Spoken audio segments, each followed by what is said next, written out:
Welcome to steps 4 and 5 for the final component of ECU514. What I want to do is take you right down the schedule to step 5 first. So we're going to kind of go in reverse order between step 4 and 5.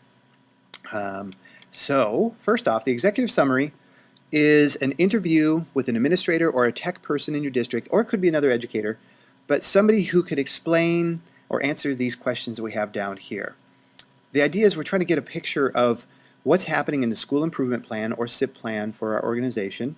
You know, what is in the plan, what technology is involved, the tools or processes being integrated, and who was involved in making it, how is it funded, what's the timeline for it, was the community involved in the making of it and in the carrying out of it, and how will the school know it's successful or organization, and how's it measured, and again, how do you feel about it? Now, the neat thing about this is that it's a very simple, objective document. So keep your opinions out of it, 2 to 3 paragraphs. It can be bulleted here and there, but the idea is a single page review or summarization of the interview with the person who can give you information about the school improvement plan and the technology plan for your organization. So that's step 1. Once you have that, take that document, upload it to your Google page for the ECU514 class, and attach that, or you can copy and paste it onto a Google page, whatever is more comfortable for you. Hopefully that makes sense.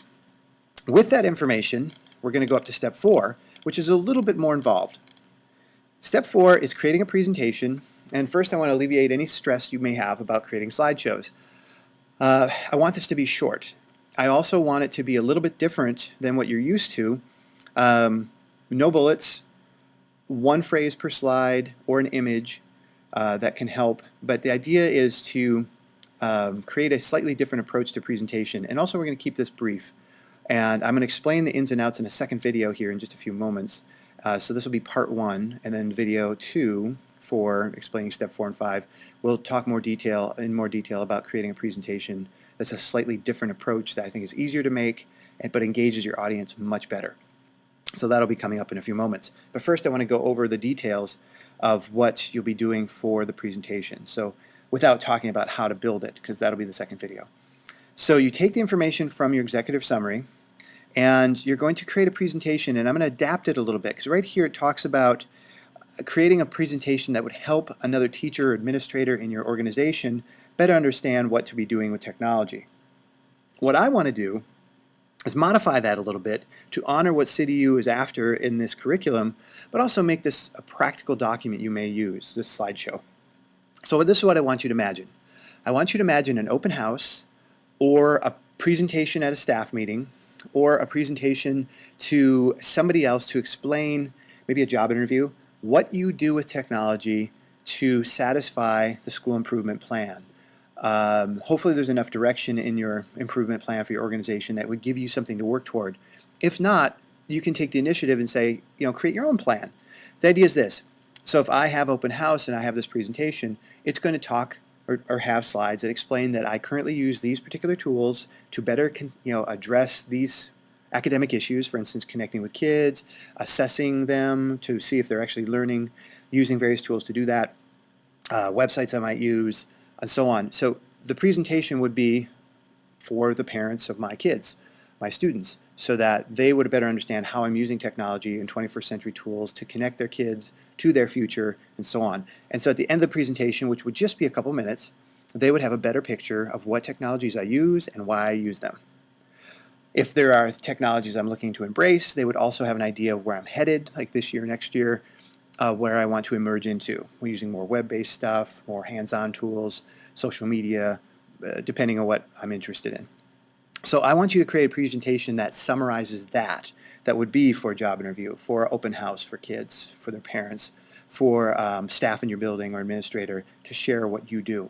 I want it to be a document that you're proud of, something that you could share, and we are going to publish it to slideshare.net, which is an online website for hosting slideshows, which is really cool. And then you're going to link it and or embed it into your Google page. And I'll show you that later. So that's the big picture of creating the presentation. We're going to do a citation slide at the end. Again, I'll show you that in the creation of it. But what I want to highlight is In the schedule, I have a lot of resources that I'm going to reference in the second video. I just want to scroll down and get to the end of it. When you're done with your presentation, you're going to link it to your Google page once it's uploaded to slideshare.net. And then I want you to go over to Blackboard and post a reflection. And the reflection is going to be based on looking at other students' presentations. So the idea is that you publish yours, the other students publish theirs, that you have an opportunity to look at a couple or more other students' presentations because they'll be linked on their web pages on this site. And you can look at them and go, oh wow, that's interesting. That's a really good creative process, or the content's really intriguing to you. Then go over to Blackboard and post a couple reflections, or a reflection on at least 2 people's presentations. So it doesn't have to be, when you're at Blackboard, it could be one reflection that you post that has reference to 2 people, or you could do 2 single ones, one for each person's slideshow or more. But basically, what I'm after initially is just you post one reflection in Blackboard that integrates the presentations you looked at. Then, while you're at Blackboard, I'd like you to reflect on at least 2 other students' reflections of videos they watched. Now, I know this gets a little bit convoluted, so I'll summarize.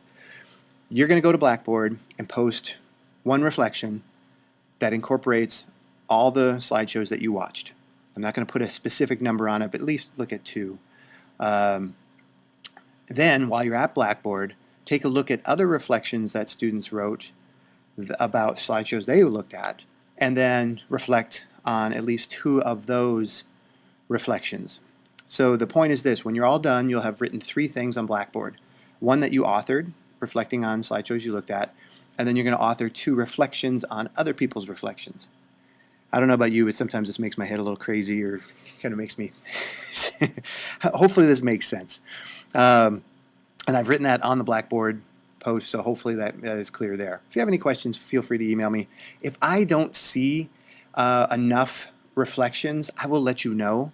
So always feel assured that on any work we do together, if I don't see something, I will contact you and let you know if there's any deficiencies. I expect that from people I work with here in my organizations, and I want to honor your process by reflecting that back to you as well.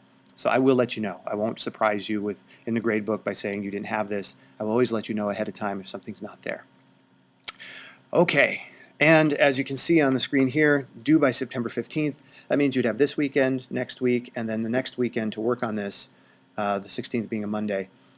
What it is I want you to have the opportunity to talk to, and that could be on the phone in the interview of an administrator for the executive summary, to get the information. That may be the quickest way, unless you can meet in person. And then start building the slideshow. And again, video 2, I'll explain some of the strategies I'd like you to use for the slideshow. Again, it's not a hard, fast rule for the presentation technique or style. What I'm going to show you is hopefully a faster, easier way to create a presentation that has been shown to be more engaging to audiences. So that's coming up in video 2.